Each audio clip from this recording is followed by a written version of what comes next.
अच्छे लोगों के साथ हमेशा बुरा क्यों होता है? गीता में श्री कृष्ण ने दिया है अर्जुन को इसका जवाब। श्री कृष्ण ने अर्जुन को जवाब देते हुए समझाई है, ये बात लोगों को उनके कर्मों का फल हमेशा मिलता है। गीता सार। आपने महसूस किया होगा कि जो लोग अच्छे कर्म करते हैं वो परेशान रहते हैं, वहीं जो बुरे कर्म करते हैं वो खुशी से रह रहे होते हैं। अच्छे कर्म करने वाले परेशान होते हैं कि आखिर उन्हें इतनी परीक्षा क्यों देनी पड़ रही है, जबकि जो अधर्म की राह में हैं वो खुश हैं और जिंदगी का लुत्फ उठा रहे हैं। अगर आपके मन में भी ये सवाल आया है तो आज हम आपको इसका जवाब देंगे। ये जवाब वो है जो भगवत गीता में लिखा है और श्री कृष्ण ने अर्जुन को दिया था।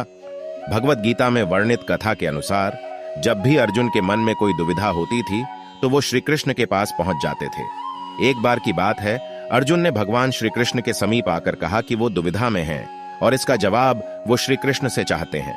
श्री कृष्ण ने पूछा कि क्या सवाल है? अर्जुन ने कहा, मुझे ये जानना है कि अच्छे लोगों के साथ हमेशा बुरा ही क्यों होता है, वहीं बुरे लोग खुशहाल दिखते हैं। अर्जुन के मुंह से ऐसी बातें सुनकर श्री कृष्ण मुस्कुराए और कहा, मनुष्य जैसा सोचता है और महसूस करता है वैसा कुछ नहीं होता है, बल्कि अज्ञानता की वजह से वो सच्चाई नहीं समझ पाता है। अर्जुन उनकी ये बात समझ नहीं पाए। इसके बाद श्री कृष्ण ने क्या कहा वो जानते हैं। श्री कृष्ण ने अर्जुन से कहा, पार्थ, मैं तुम्हें एक कथा सुनाता हूं, उसे सुनकर तुम समझ जाओगे कि हर प्राणी को उसके कर्म के हिसाब से ही फल मिलता है। प्रकृति हर किसी को अपनी राह चुनने का मौका देती है। अब वो मनुष्य की इच्छा पर निर्भर करता है कि उसे धर्म की राह चुननी है या अधर्म की। कथा शुरू करते हुए श्री कृष्ण ने कहा, एक नगर में दो पुरुष रहा करते थे। एक पुरुष व्यापारी था जिसके जीवन में धर्म की बहुत महत्ता थी। वो पूजा पाठ में यकीन रखता था। वो हर रोज मंदिर जाता था और दान धर्म भी करता था और हर रोज भगवान की पूजा करता था। वहीं दूसरा पुरुष बिल्कुल विपरीत था। वो हर रोज मंदिर तो जाता था लेकिन पूजा करने नहीं, बल्कि मंदिर के बाहर से जूते चप्पल चुराने। उसे दान और धर्म से कोई लेना देना नहीं था। समय बीतता गया और एक दिन बहुत जोर की बारिश हो रही थी। इस वजह से मंदिर में पुजारी के अलावा कोई नहीं था। ये बात जब दूसरे पुरुष को पता चली तो उसने कहा कि ये सही मौका है मंदिर का धन चुराने का। पंडित से नजर बचाकर उसने मंदिर का सारा धन चुरा लिया।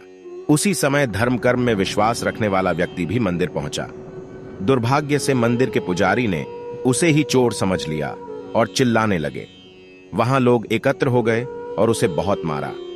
किसी तरह वो बचते बचाते वहां से निकला तो दुर्भाग्य ने उसका साथ वहां भी नहीं छोड़ा। मंदिर के बाहर वो एक गाड़ी से टकरा गया और घायल हो गया। फिर वो व्यापारी लंगड़ाते हुए घर जाने लगा तो रास्ते में उसकी मुलाकात उस पुरुष से हुई जिसने मंदिर से धन चुराया था। उसने कहा, आज तो मेरी किस्मत चमक गई, एक साथ इतना सारा धन मिल गया। ये सब देखकर उसे बहुत बुरा लगा और उसने अपने घर से भगवान की सारी तस्वीरें निकाल दी। कुछ सालों बाद दोनों पुरुषों की मृत्यु हो गई। मरने के बाद जब दोनों यमराज की सभा में पहुंचे और भले पुरुष ने दूसरे व्यक्ति को देखा तो उसे बहुत गुस्सा आया। उसने क्रोधित होकर यमराज से पूछ ही लिया, मैं तो हमेशा अच्छे कर्म करता था, दान में विश्वास रखता था, उसके बदले जीवन भर मुझे अपमान और दर्द ही मिला और इस व्यक्ति को नोटों से भरी पोटली। आखिर ऐसा भेदभाव क्यों? इस पर यमराज ने कहा, पुत्र, तुम गलत समझ रहे हो। जिस दिन तुम्हारी गाड़ी से टक्कर हुई थी वो दिन तुम्हारे जीवन का आखिरी दिन था, परंतु तुम्हारे अच्छे कर्मों की वजह से तुम्हारी मौत सिर्फ एक छोटी से चोट में बदल गई। तुम इस दुष्ट व्यक्ति के बारे में जानना चाहते हो।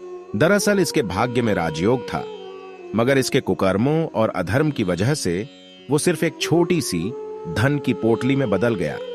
कथा सुनाने के बाद श्री कृष्ण अर्जुन से कहते हैं, पार्थ, क्या अब तुम्हें तुम्हारे सवाल का जवाब मिल गया? ऐसा सोचना कि भगवान तुम्हारे कर्मों को नजरअंदाज कर रहे हैं, ये बिल्कुल भी सत्य नहीं है।